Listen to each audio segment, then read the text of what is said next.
ইউনূস তারেক সেই বিতর্কিত লন্ডন বৈঠক থেকেই বাংলাদেশের রাজনীতির হিসাব নিকাশ পাল্টে গেছে। লন্ডন বৈঠকের পর থেকেই সবকিছু এলোমেলো হয়ে গিয়েছে। বিএনপি বিষয়টা স্বীকার করতে শুরু করেছে। মির্জা ফখরুল ইসলাম আলমগীরের একটা বক্তব্য, ফেব্রুয়ারিতে নির্বাচনের কথা বলতেই গোলমাল শুরু হয়েছে। লন্ডনে তারেক রহমান ও ডক্টর ইউনূসের মধ্যে বৈঠকের পর থেকেই গোলমালটা শুরু হয়েছে। এটা হচ্ছে মির্জা ফখরুলের দাবি। হ্যাঁ, কথা ঠিক, তবে কোন গোলমাল? গোলমাল দুইটা। একটা হচ্ছে যে ইউনূস সরকারের নিরপেক্ষতা নিয়ে রাজনৈতিক দলগুলো প্রশ্ন তুলেছে লন্ডন বৈঠকের পর। এটাকে যদি গোলমাল বলেন এটা ঠিক। আবার জনগণ আসলে নির্বাচন চায় না, নির্বাচনের কথা যারা বলে তাদেরকে সন্দেহ করে। এটাও শুরু হয়েছে লন্ডন বৈঠকের পর থেকে। কারণ লন্ডন বৈঠকটা এমনভাবে করা হয়েছে যেটা থেকে স্পষ্ট যে বিএনপির প্রতি এই সরকার পক্ষপাত দুষ্ট। অতএব এটা জনগণ মেনে নিতে পারেনি, যার ফলে নির্বাচন বিরোধী জনমত আরো তীব্র হয়েছে। অতএব এটা ঠিক। কিন্তু গোলমাল বলতে যদি এই পাথর মেরে হত্যা করা বুঝান, আচ্ছা এইটা করছে কারা? পাথর মেরে যাকে হত্যা করেছে, যারা হত্যা করেছে সবই তো বিএনপি। রক কেটে যাকে হত্যা করেছে, যারা করেছে সবই বিএনপি। প্রতিনিয়ত যে বিএনপির লোকেই বিএনপির হাতে মারা যাচ্ছে, এখানে তো অন্য কেউ মারছে এটা তো বিএনপি নিজেরাও অভিযোগ করছে না। যে থার্ড পার্টি মারছে বা জামাত মারছে এটা তো বলছে না, তারা নিজেরাই। তাহলে দর্শক,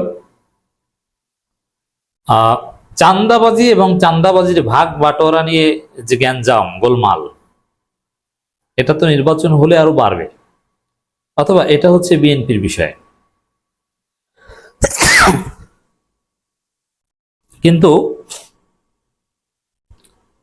সরকার জনগণ সম্পর্ক, আন্তঃপার্টি পলিটিক্যাল সম্পর্ক, এগুলো এলোমেলো হয়ে গেছে মূলত লন্ডন বৈঠকের পর থেকে। যেমন বিএনপির উপর সবাই ক্ষুব্ধ হয়েছে। বিএনপি কেন চাপ দিয়ে লন্ডন বৈঠক করলো, যেটা একদম অনুচিত।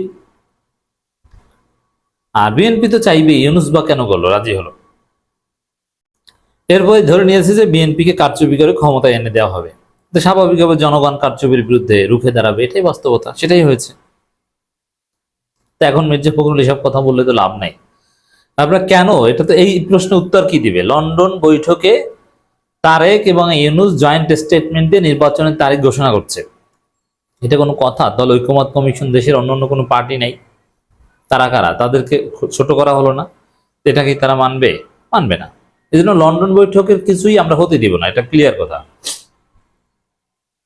বিএনপির মহাসচিব মির্জা ফখরুল ইসলাম আলমগীর বলেছেন, আমরা চাচ্ছি বাংলাদেশে একটা গণতান্ত্রিক কাঠামো তৈরি হোক। না, আপনারা চাচ্ছেন ভাগ বাটোয়ারা করে কারচুপি করে ক্ষমতায় আসতে এট এনি কস্ট। গণতান্ত্রিক কাঠামো তৈরি হতে হলে সংস্কার লাগবে, সংস্কার পর নির্বাচন হওয়া লাগবে, যেটা আপনারা আদৌ চান না। মানুষ তার প্রতিনিধি নির্বাচন করবে এবং তার জন্য সংস্কার প্রতিটি ক্ষেত্রে আমরা প্রায় একমত হয়েছি। এটা হচ্ছে আর এক বাটপারি। বিএনপি সংস্কার বিরোধী দল। এখন সুপারিশমালায় রাজি না রাজি এটা তো একটা বিষয়, পরের বিষয়। কিন্তু এই সরকার সংস্কার করবে, এই বৈধতাই তো আপনি স্বীকার করেন না। যে আপনারা যেসব সুপারিশমালায় রাজি, ওটা তো আপনারা ক্ষমতায় এসে করবেন এইতে রাজি, যে আমরা ক্ষমতা আসতে পারলে এটা করবো, এই এই এই এই দিক থেকে রাজি। কিন্তু আসলে এই সরকার এই সংস্কারটা করুক, আপনারা তো এতে রাজি না। তো আপনারা আসলে সংস্কার বিরোধী দল। আচ্ছা, জুলাই সনদ সংবিধানে ইনকর্পোরেট করা হবে তফসিলে, মূলনীতিতে বিএনপি মানে না, ঠিক আছে। তফসিলে কে করবে? নির্বাচনের আগে এই সরকার করবে। আপনারা এটা রাজি না? রাজি না। আপনারা কি বলেন যে ঠিক আছে না, আমরা ক্ষমতা আসলে জুলাই সনদ সংবিধানে ঢুকাবো। এইটা তো আর আমরা মানি না। আমাদের কথা হচ্ছে এই সরকারকে করতে হবে।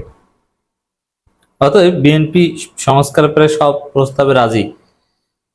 এই রাজির কোনো দাম নাই, ওটা তো আপনি দুদিনবার ভুলে যাবেন। আপনি এখন রাজি কিনা, এখন করার লেজিটিমেসি সরকারকে দিবেন কিনা, এই প্রশ্নের উত্তরে বিএনপি কিছু কিছু দিবে। এই ট্রাফিক কিংবা এই পাসপোর্ট করতে পুলিশ ভেরিফিকেশন লাগবে না, এগুলো করুক সরকার, কিন্তু মৌলিক কোনো সংস্কার এই সরকারকে বাস্তবায়ন করতেই দিতে চায় না বিএনপি। এই জন্য বিএনপি কার্যত সংস্কার বিরোধী দল। তিনি প্রশ্নের শুরু বলেন, গোলমালটা শুরু হয়েছে যখন ফেব্রুয়ারিতে নির্বাচনের কথা ঠিক হলো, তখন থেকে লন্ডনে তারেক রহমান ও ডক্টর ইউনূসের মধ্যে বৈঠকের পর থেকে গোলমালটা শুরু হয়েছে। অর্থাৎ নির্বাচন হতে দেওয়া যাবে না, কিন্তু দেশের মানুষ বরাবরই লড়াই সংগ্রাম করার দাবি আদায় করেছে। এই নির্বাচন অবশ্যই ফেব্রুয়ারিতে হবে। And এটা আপনারা ওই ডিসেম্বর নির্বাচনের কথাও বলেছিলেন যে লড়াই সংগ্রাম করে নির্বাচন ডিসেম্বরে হবে, কিন্তু আপনাদের এই কথার চালানোর কোনো দাম নেই। আপনারা কখনোই লড়াই সংগ্রাম করে কোনো কিছু আদায় করতে পারেননি এবং পারবেন না। বিএনপি একা অতীতে কোনো কিছু আদায় করতে পেরেছে এরকম কোনো এক্সাম্পল নেই। এমনকি চুরি করতে গেলেও ধরা পড়ে। 2006 সালে ভোট চুরি করতে গিয়েছিল, ভোটার তালিকা কারচুপি করে ভুয়া ভোটার তৈরি করে কত কিছু, ইয়াজউদ্দিনকে প্রধান উপদেষ্টা বানিয়ে ধরা পড়েছে, পারেনি। বিএনপি তো পারে না। তো দর্শক, এখানে ফেব্রুয়ারির মধ্যে নির্বাচন হবে না, এটা ক্লিয়ার। এই জন্যই বলছেন মির্জা ফখরুল যে দাবি আদায় করে লড়াই সংগ্রাম করে দাবি আদায় করা হবে। করেন আপনার লড়াই, দেখি কি পারেন। আপনারা নির্বাচনের পক্ষে কর্মসূচি দেন না সাহস থাকলে। এটা তো আপনারা এই বছর ফেব্রুয়ারি থেকে আপনাদের মাঠে কর্মসূচি দেওয়ার কথা, এটা বলে আসছেন এই বছর ফেব্রুয়ারি থেকে। তাহলে ফেব্রুয়ারিতে নির্বাচনের জন্য কর্মসূচি দেন, দেখি কবে দিবেন। ঈদের পর? কোন ঈদের পর? সেটা সামনের ঈদের পর জানিয়ে দিবেন। কিচ্ছু করতে পারবেন না, আপনাদের কোনো মুরদ নেই, এটা জাতি জানে। অতএব এসব কথা বলে কোনো লাভ নেই। আর লন্ডন বৈঠক থেকেই গোলমাল শুরু হয়েছে, রাইট? লন্ডন বৈঠক আপনি কেন করলেন? আপনাদের নেতাকে দেশে এনে ঐক্যমত কমিশনে পাঠান, আমিরে জামাত, পীর সাহেব চরমোনাই, নাহিদ ইসলাম এদের সাথে বসান, ইউনূসের সাথে এক টেবিলে। গুরুত্বপূর্ণ দলের সব প্রধানরা একত্রে বসে সিদ্ধান্ত নিক। না, সে লন্ডনে বিলাসী জীবনযাপন করবে পালাতক অবস্থায়, আর বাংলাদেশে ইমোতে সার্ভিস দিবে, আর ইউনূস যে তার সাথে বৈঠক করে একটা জয়েন্ট স্টেটমেন্ট দিবে, আর তার ভিত্তিতে নির্বাচন হবে। মাউবারের আবদার কখনোই নয়। তো এখানে ছাত্রদলের একটা প্রোগ্রামে বলেন, ছাত্রদল নানান প্রোগ্রাম করে, অনেককে দাওয়াত দেয়, শিবিরকে দাওয়াত দেয় না, কিন্তু শিবির ক্যাম্পাস দাপিয়ে বেড়ায়।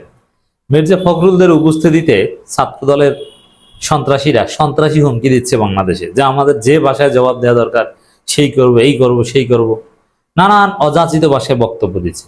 মানে মির্জা ফখরুল এক সময় যে গান্ধীবাদী ছিলেন, এখন ওই গান্ধীবাদীটাও নাই। বিপ্লবী তো হতে পারবেন না, পারবেন দালাল হতে। আবার গান্ধীবাদী একটা বিশেষ চরিত্র ছিল যার নিরীহ শান্ত, তাও নাই। তার সামনে, তার উপস্থিতিতে চরমোনাই পীরের চামড়া তুলে নেব আমরা, চরমোনাই পীর নেশা করে স্লোগান দেয়, অশালীন অসভ্য স্লোগান দেয় মির্জা ফখরুলের উপস্থিতিতে। আবার তার উপস্থিতিতে ছাত্রদল সভাপতি নানান হুমকি ধমকি দেয়, এই করবে সেই করবে। মানে শিবিরকে কোপাবে, পেটাবে, নিশ্চিহ্ন করবে, জবাব দিবে, অক্ষরে অক্ষর জবাব নেবে, সেই সাদ্দামদের মতো হুমকি দামকি দিচ্ছে মির্জা ফখরুল ইসলাম আলমগীর। তো মির্জা ফখরুল এখন ওই চান্দাবাজ এবং সন্ত্রাসীদের চরিত্র ধারণ করেছে। বিএনপিতে কোনো নেতা নাই যার মোটামুটি ইমেজ আছে। ইমেজ ছাড়া নেতা সব